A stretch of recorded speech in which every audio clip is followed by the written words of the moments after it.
We are continuing to examine the moment that Alex Murdaugh thought he was being genuine and true and loving and kind and persuasive to all of his victims in court just the other day at his financial crimes sentencing, which ended up, he could have been at 1,000 years, but thanks to our judicial system, he gets 27 roughly to deal with. We're going to continue on. If you have not viewed the first part of our segment, you may want to do that. Lots of interesting things in there, including what I think is an admission of Alex Murdaugh of lying about Gloria Satterfield, and maybe there being some wrongdoing there. But let's continue on. This picks up about 15 minutes into what he said was going to be a 5-minute speech. So I'd like for you to think about it. Despite what was said in this courtroom today, I can tell you that through my attorneys, I have been asking for a plea offer since the very beginning. The very beginning. I formally pled guilty within 2 weeks of receiving the very first plea offer.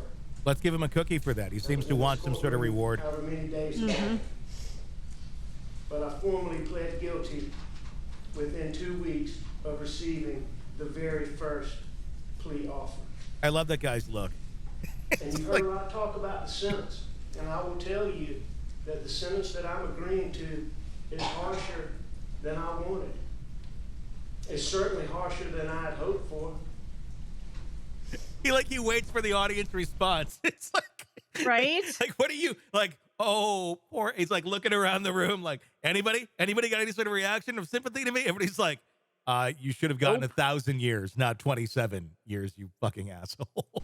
Exactly. I will tell you that while I am pleading guilty for a number of reasons, because you're guilty, all of which I believe are valid, none of those reasons is more prominent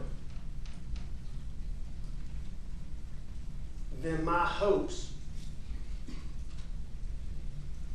that seeing me punished will help each of you heal and begin to be able to put this behind you. Because I can see it. I mean, I can see, I can feel, I know what you've been through. No, you don't. No, not at all. I know it, but I sense it.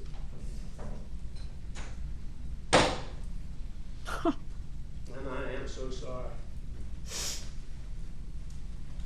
And that's it. People like him. I mean, I think that's a really interesting way that he made that statement. Maybe I don't feel it, but I sense it.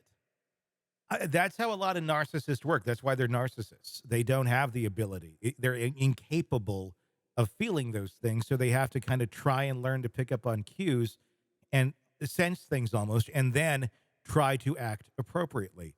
But when they're in the midst of some of the horrible things that they get into and do to others, they're not sensing that in those moments. It takes moments like this to go, oh, I sense maybe somebody realized or caught me and I shouldn't have been doing that. No, it's wrong, but they don't sense the guilt, the remorse, the empathetic impact that it's going to make on someone until it's too late. And even then, it's still kind of like maybe I shouldn't have done that. I don't know. But yeah, I got all this. It really worked out, and they keep going, and they keep going until you get something like this. Now I want to talk. That's really good insight. To a few different people. I want to start with Buster. Who's not there. Right, correct. Ain't no Buster in that room, and good for Buster. This is where he gets mad at the media for the Stephen Smith connections.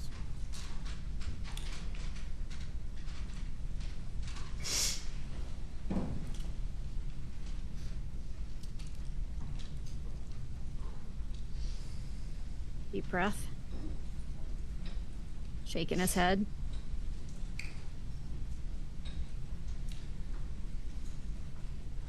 Here it comes. Is this all acting, you think? Do you think all of this is acting? It feels very dramatic. He's just shaking his head, pursing his lips. I am. That's a. I am so sorry that I let you down.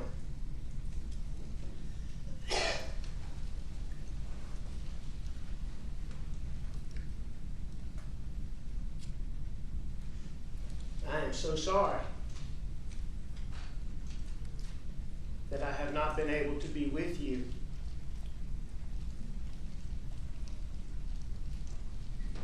During such hard times. That you created.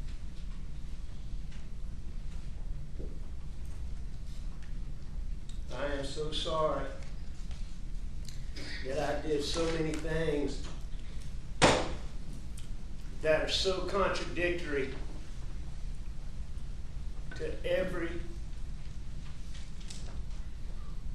single thing Mom and I ever taught you. And Paul. I think I see a little snot there. There's a little bit coming. I am so sorry. Yeah. I am so very sorry. I was worried we weren't going to see that this that time the around. things We haven't seen a tear that yet. I I'll say did, that. We've seen a lot of lip and that I am pleading guilty this and that, to here but not today a lot of authentic emotion. Yeah, he's not wiping away any have tears. somehow caused some people, especially people on social media, and some people in the media, to somehow believe that based on the things that I did, that it is somehow okay to make false, baseless, unsubstantiated claims against you that are not only based on no facts and no evidence whatsoever, but are also not based on any semblance of reality. Oh, you mean, Alec, like the time you went to all the other families in that boat that your son drove into a bridge and killed Yep. Mallory Beach, and then you Yeah. tried to pin the blame on other people's kids? That time where you weren't taking any sort of responsibility for any of that, and you were Yeah, that- making claims that were not based on any semblance of reality other than what you wanted? Is that so? You're surprised that other people are looking at your kids, and by all accounts, really, should Buster Murdaugh have died? Or no? Or which one's dead? Paul's dead. Paul's dead. Should Paul have died? No, no one deserves anything like that. But was he the shining example of a well-balanced child before his death? No, he was a little fucking asshole who was doing horrible things, who was living a arrogant, entitled life of a narcissist, just like Daddy. Yeah. And so, yeah, it's not a far cry for people to go, I wonder what else is going on here, when there does appear to be some legitimate connections to other crimes that maybe your children knew about, maybe were involved in. I don't know. But I think it was a fair question to ask, considering you just went through and tried to completely cover up your other son's crimes. Right. And kind of got caught at that. It's kind of the whole thing that started pulling this whole world down on you, which maybe that made you a little mad, because that really kind of went against your own narcissistic plan to have your own little narcissistic seed doing the same shit back to you that you did to everybody else. And that may have just upset you so much that you blew his fucking brains out in the dog kennel. Maybe? I'm like, oh, it's way too far. I don't know. Look at him now. Look at how he talks. Look at what he says about all this shit. I don't think it's a far cry that the family annihilator plot, quite honestly. I think there are other plausible ones, but when you have a brain like this, I don't think it's a far cry for someone like that to want to eliminate anyone, including their own blood, if they view them as a threat to their image and their own identity. Because above all, to a narcissist like this, What's number one will always be number one, no matter how many kids you have, no matter how a family man you are, no matter how loving you are to your wife. Number one is always going to be you. The one in the mirror. And that's how he is still living in this response to the victims today. Let's continue on. Whatsoever. And I am so sorry that you have had to go through that.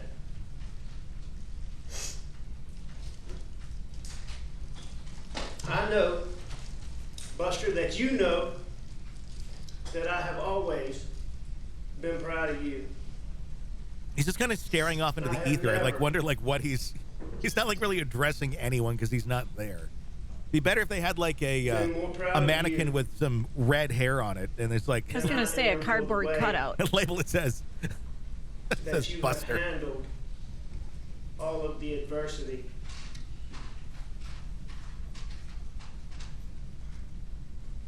That I put on you.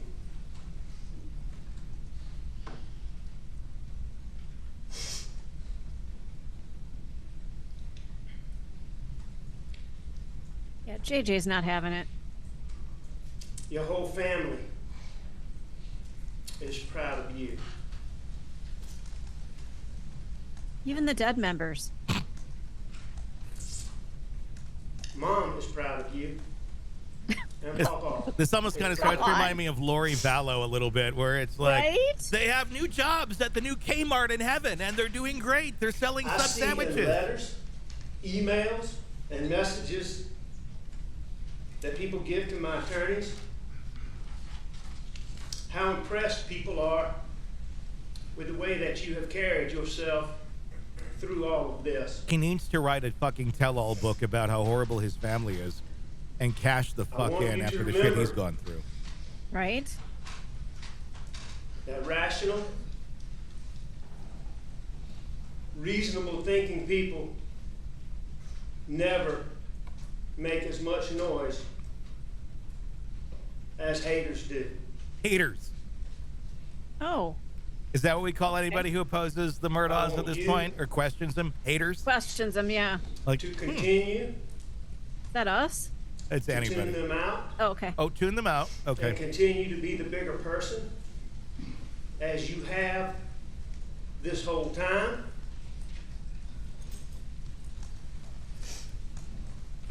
Okay. Some life lessons here. I want you to continue to stay positive.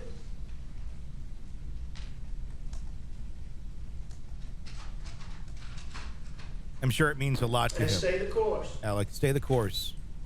The fuck is He's not even there. What course are you talking about exactly? Like, continue this trend of your horrific family? I love you so much. Even though you're not here today.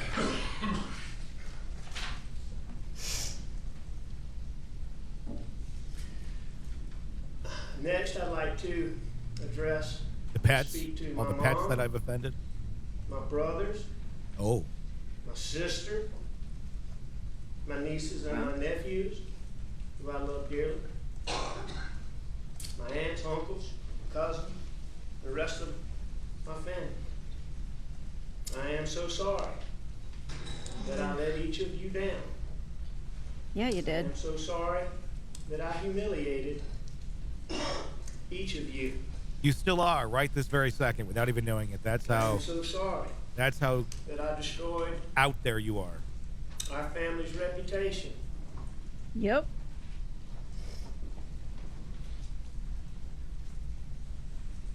With these terrible things that I have done. You'll notice he sits there and he makes statements like, these horrible things. Bad. Then he like stops and he looks around the room and he wants He's to waiting see for a reaction. He's hoping someone's going to react and show him some sympathy, and nobody is. If you're watching this, you're seeing it. But if you're just listening, you have a room full of people that are like falling asleep or their eyes are rolling back in their heads because they're just like, what the fuck are you saying? It's a deaf ears completely because it means nothing. Nothing. There's no sense of anything or semblance of authenticity out of Alex Murdaugh whatsoever. He knows how to act. No. He certainly does in a courtroom, and that's exactly what he's doing right here. I'm wondering why the judge is sorry letting him go on. that my actions that I'm At pleading this point, guilty why to not? here today somehow made people on social media and in the media think that it's okay to falsely attack two of the three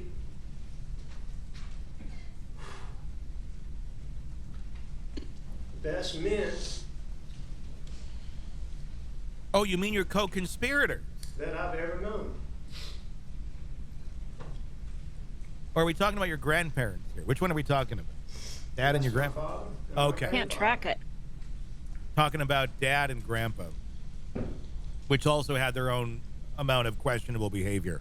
Not to the extent of Two men who Alex, spent but their life questionable. in service, helping others. Two men fully and wholly committed to justice. Yeah, just like how. Unlike you. Well, I don't know. I got to question that because Dad was walking around the hospital during the Mallory Beach death incident where Alec was trying to go from room to room and convince people that it was somebody else driving the boat. Grandpa was right there. His dad was right there with him at that moment in time. Well, you got to protect the legacy. So this whole bullshit of, oh, they're always out for justice and fighting the, no, they're not. And I don't think you fell all that far from their tree either. You just rolled down the hill and into the inferno of flames that someone was burning by the toxic waste dump. Two men who were most honest and most decent. You see, and here's the thing. He's defining those men as most honest and most decent. Would you believe Alex Murdaugh describing anybody in any way that his description of someone is accurate? No. There you go. If that's his definition of decent and honest, it explains a lot more about Alex Murdaugh. And if they were here today, They'd And probably they're I not. would shoot be you. devastated